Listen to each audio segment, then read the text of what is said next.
Y abrimos ya nuestra habitual sección de todos los jueves de Economía con Lucio Muñoz, analista económico y consultor de empresas. Señor Muñoz, muy buenas noches. Buenas noches, Alba. Encantado de estar aquí, como siempre. Un placer. El placer es nuestro. Como decíamos, los últimos datos del paro auguran el fin de la recuperación económica, ¿no?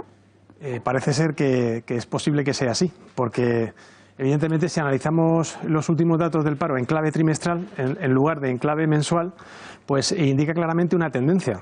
Y esa tendencia es la ralentización del crecimiento, del ritmo de crecimiento en el empleo. Y este dato, pues evidentemente anticipa una ralentización igualmente del crecimiento económico, porque son dos datos que suelen ser términos sinónimos, es decir, suelen ser fenómenos que se producen de forma paralela. De hecho es así porque el crecimiento en España del empleo pues se ha ralentizado en base a que, si tomamos la referencia de mayo de 2017, que fue el mes que más se creó empleo en España, crecimos en torno al 3,9%, y el tercer trimestre de 2018 pues estamos creciendo al 2,5%.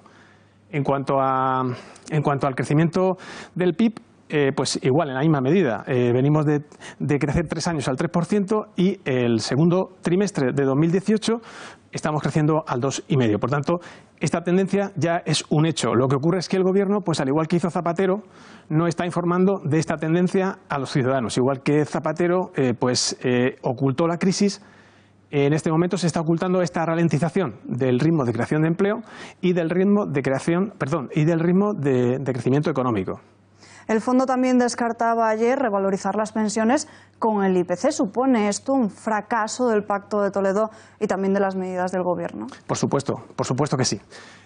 Como acaba de decir la ministra, en el Pacto de Toledo se determinó que se ligaran la revalorización o la evolución de las pensiones, la actualización de las pensiones, al IPC. Y en este sentido, pues el Fondo Monetario Internacional ha recomendado al Gobierno pues todo lo contrario, es decir, ligar la revalorización o la actualización de las pensiones a otros factores, tales como pues el crecimiento del empleo, el crecimiento del PIB o el crecimiento de los salarios, o los tres factores conjuntamente.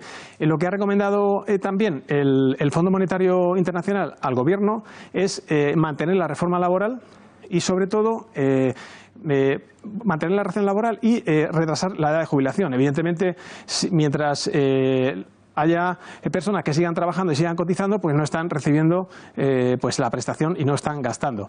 Y sobre todo la reforma laboral pues ha demostrado que ha creado empleo, simplemente, que ha sido un éxito en la creación de empleo. Simplemente pues profundizar un poco más en ella y dotarla de más flexiseguridad para seguir creando empleo y dotar al mercado de más seguridad y más flexibilidad.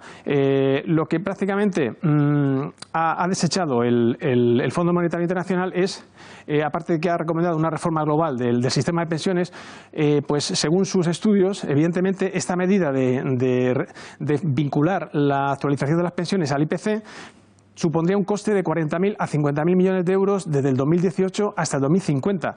Si tomamos como referencia el salario medio y sobre todo que cada pensionista necesita dos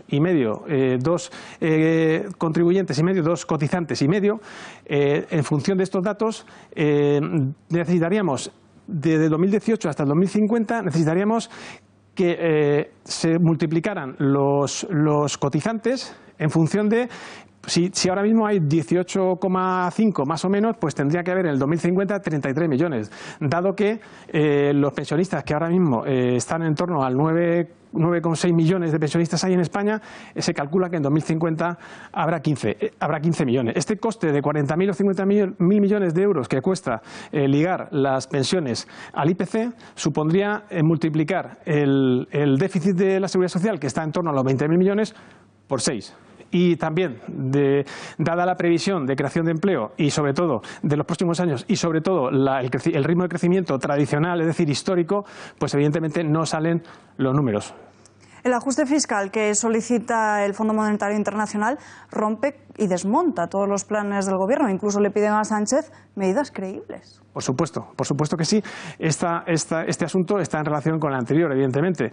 Las medidas de Sánchez pues rompen la política presupuestaria de España y también se le pide por parte del FMI, con buen criterio, porque en otras ocasiones no ha acertado, pero en este caso sí, se le pide al Gobierno de Sánchez un plan que cumpla con el déficit y sobre todo que rebaje la deuda pública del 98% del PIB actual, dato oficial, puesto que recordemos que hay economistas prestigiosos que este dato lo ponen en cuarentena. Pero lo que pretende el FMI es que haya un ajuste de 6.000 millones de euros durante un lustro para llegar al objetivo de déficit del 0% en 5 años.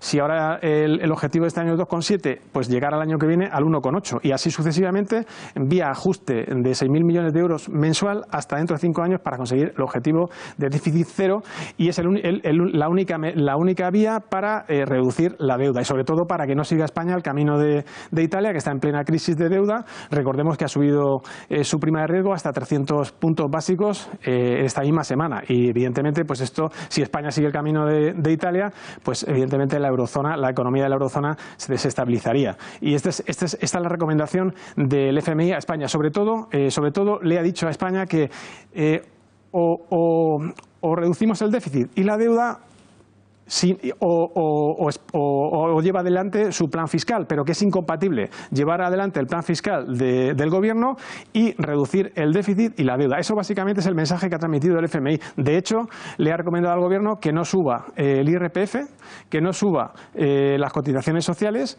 que no suba el impuesto de sociedades y, por último, que no suba tampoco las cotizaciones sociales y el salario mínimo interprofesional, que también lo pensaba subir. Por tanto, o reducimos el déficit y la deuda o el plan fiscal del Gobierno. Ambos es incompatible.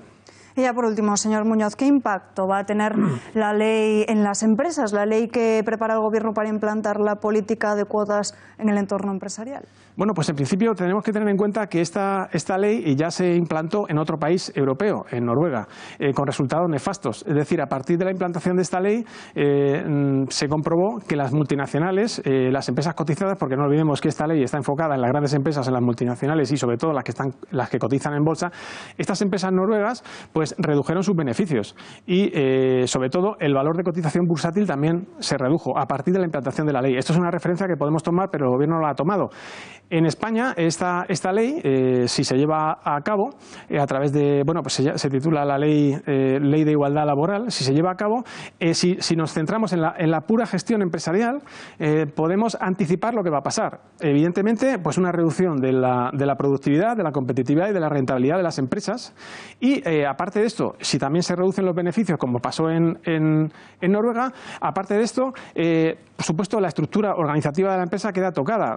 Digamos que el modelo de liderazgo de las empresas, sobre todo las multinacionales, las cotizadas, y el modelo de política retributiva quedaría tocado, puesto que si acceden a puestos directivos, tanto en comité de dirección como en el consejo de administración, personas que no tienen la capacidad suficiente, evidentemente estas personas se le pagaría más de lo que aportan a la empresa y también evidentemente se convertirían en líderes. El resto de la plantilla no lo vería con buenos ojos.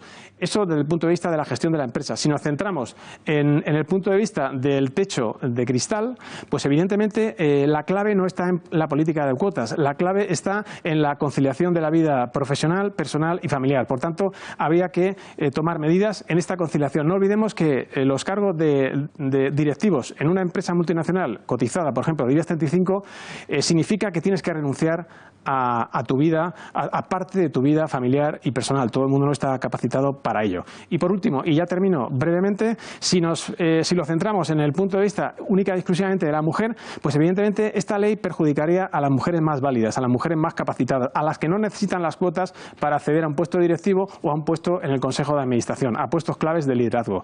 Y con esto es suficiente. Pues señor Muñoz, muchísimas gracias por estar un jueves más aquí con nosotros. Es un placer, Alba. Hasta la semana que viene. Adiós.